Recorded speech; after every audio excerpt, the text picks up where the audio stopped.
Halo, kita jumpa lagi pemirsa. Kali ini saya berada di Museum Bangunan di Washington DC.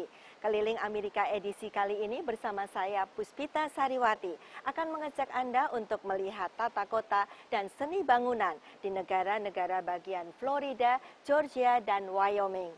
Memang pemirsa, jika teknik dipadukan dengan seni, terciptalah apa yang disebut seni bangunan atau arsitektur. Nah, setiap negara pasti memiliki bangunan yang menjadi simbol negara itu, seperti Menara Eiffel di Prancis dan Menara Pisa di Italia. Kebetulan di daerah Washington DC ini terdapat sebuah museum bangunan yang dikenal dengan nama National Building Museum. Sebelum kita menuju ke negara-negara bagian yang saya sebutkan tadi, lebih baik kalau kita melihat dulu apa isi museum ini. National Building Museum merupakan satu-satunya lembaga kebudayaan yang menampilkan pameran eksklusif bangunan Amerika. Terletak di dekat pecinan, gedung museum ini bersejarah.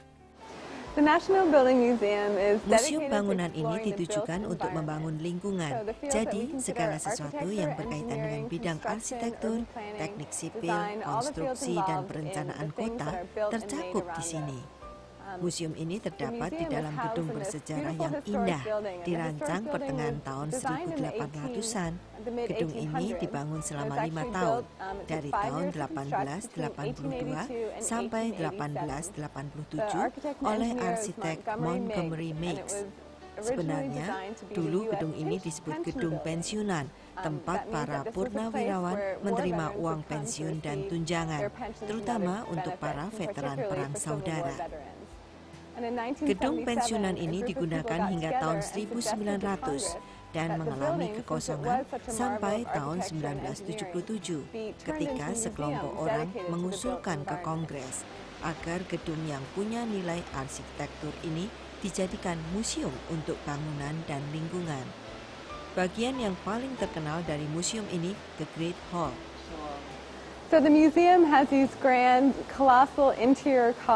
Museum ini punya 8 pilar besar, di antara yang tertinggi di dunia. Masing-masing dibuat dari 70.000 batu bata. Tampaknya seperti marmer ya, tapi dari batu bata yang dipoles hingga menyerupai batu koala. Seperti fungsi museum pada umumnya, museum ini juga menjadi tempat untuk menambah pengetahuan dengan berbagai program yang ditawarkan. Sejak didirikan, sudah lebih dari 150 pameran digelar. Pameran di lantai 2 dan 3 menampilkan tentang ruang, dari fotografi, arsitektur, sampai pameran terkini tentang beton yang berfokus pada satu bahan bangunan. Museum ini juga menjadi tempat berbagai peristiwa penting. Kami sudah 16 kali menjadi tempat dansa waktu diadakan pesta pengangkatan Presiden AS. Yang terakhir itu tahun lalu, waktu Presiden George Bush dipilih untuk kedua kalinya. Waktu merancang gedung museum ini, arsitek Montgomery Meigs terilhami sebuah tempat di Italia, Plaza Farnese. Balai besar atau Great Hall ini seluas lapangan bola. Bayangkan betapa besarnya. Jenis pilar besar dengan ornamen di atasnya bergaya Corinthian. Ada juga tiang-tiang kecil jenis Doric dan Ionic. Itulah kemegahan museum bangunan yang tiap tahunnya dikunjungi 400.000 orang, baik dari daerah Washington DC maupun dari luar negara bagian, bahkan dari seluruh dunia. Berbicara tentang arsitektur kota, tentu tak lepas dengan faktor-faktor pendukungnya, seperti benda-benda penghias yang menghiasi kota. Jadi seperti busana dengan aksesorisnya. Nah, sebuah kota yang bernama Casper di negara bagian Wyoming pemirsa mempunyai pelengkap itu, karena kota ini banyak memiliki patung di tengah kota. Apa saja patung yang dipajang di sana dan apakah memiliki makna khusus? Mari kita kunjungi. Kota Casper di negara bagian Wyoming memiliki daya tarik alami. Di sini para suku asli Amerika dan penduduk bisa melintasi pegunungan Rocky dengan aman. Kali ini kita akan melakukan napak tilas para penduduk pada masa lalu. Kita akan mengunjungi Fremont Canyon yang indah dan melihat festival musim panas terkenal di kota ini. Selain itu, ada berbagai toko di mana para koboi berbelanja dan mempersiapkan tenda.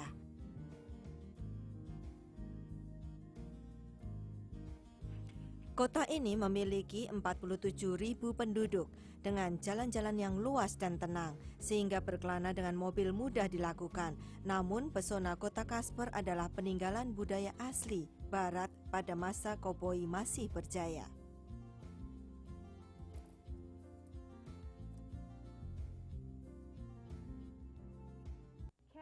Casper adalah sebuah kota perpaduan budaya Barat lama dan baru. Kita yang memulai sejarah. Pada masa itu, kita adalah pusat minyak di Rockies.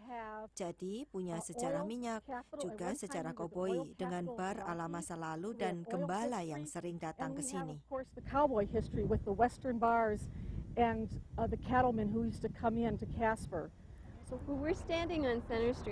Kita berada di Jalan Center di tengah kota Casper. Pada tahun 1800-an, bagian barat jalan ini adalah jalan yang terkenal karena banyak tempat biliar dan bar. Para perempuan terhormat tidak mau berjalan di sepanjang jalan itu. Kadang banyak orang yang datang ke bar melalui pintu belakang. Jadi kalau Anda perempuan terhormat di akhir tahun 1800-an, ini adalah sisi jalan yang harus Anda lalui. Dan Anda tidak akan peduli dengan apa yang terjadi di seberangnya. Kini berjalan di sisi jalan manapun tidak akan mempengaruhi reputasi Anda. Ini menyenangkan karena banyak hal yang bisa dilihat di sini. Tempat-tempat bersejarah di kota ini adalah alasan terbaik untuk berjalan kaki. Ada baiknya kita membawa buku petunjuk turis yang bisa didapatkan di banyak tempat. Tapi jangan hanya melihat gedung dan senjata, karena banyak juga patung-patung. Kota Casper terkenal akan patung-patungnya. Setidaknya ada 28 patung di kota ini, dan 21 diantaranya terdapat di tengah kota. Semuanya bisa dijangkau dengan jalan kaki. Kami menerbitkan brosur mengenai patung-patung ini beserta sejarahnya untuk para turis. Misalnya patung beruang ini. Pada tahun 1800-an ada banyak beruang karena sungai North Platte. Mereka memakan hasil pertanian di sekitar sini dan binatang-binatang kecil di sekitar sungai. Jadi ini adalah salah satu penghormatan kita akan masa lalu. Kini beruang-beruang itu sudah tidak ada lagi di sekitar kota Casper, tetapi di puncak gunung ada sejumlah kecil beruang hitam. Namun patung telah menjadi pusat perhatian di tengah kota dan beberapa lainnya di sepanjang jalan. Semuanya punya nilai sejarah. Melalui patung-patung kita bisa belajar mengenai rusa besar dan beberapa binatang langka di kota Casper. Pemirsa, inilah bangunan-bangunan yang mempunyai nilai arsitektur tinggi di Amerika. Di antaranya pasti pernah Anda lihat, baik di film maupun di televisi. Gedung Kongres Capitol Hill di Washington DC dibangun tahun 1793 sampai 1830 oleh 3 arsitek. Bangunan kubah dirancang oleh Thomas Ustick Walter pada tahun 1851 sampai 1863. Pentagon, Arlington, Virginia. Gedung Departemen Pertahanan AS ini bergaya neoklasikal dengan bentuk segi 5 dibangun pada tahun 1941 sampai 1943. Bill Mead Plantation di Nashville, Tennessee dibangun tahun 1853 bergaya antebellum Yunani. The Chrysler Building di New York, gedung pencakar langit tertinggi di dunia, dibangun tahun 1930 oleh arsitek William Van Allen. The Wedding Cake House di Maine berwarna kuning mirip kue pengantin, dibangun 1826.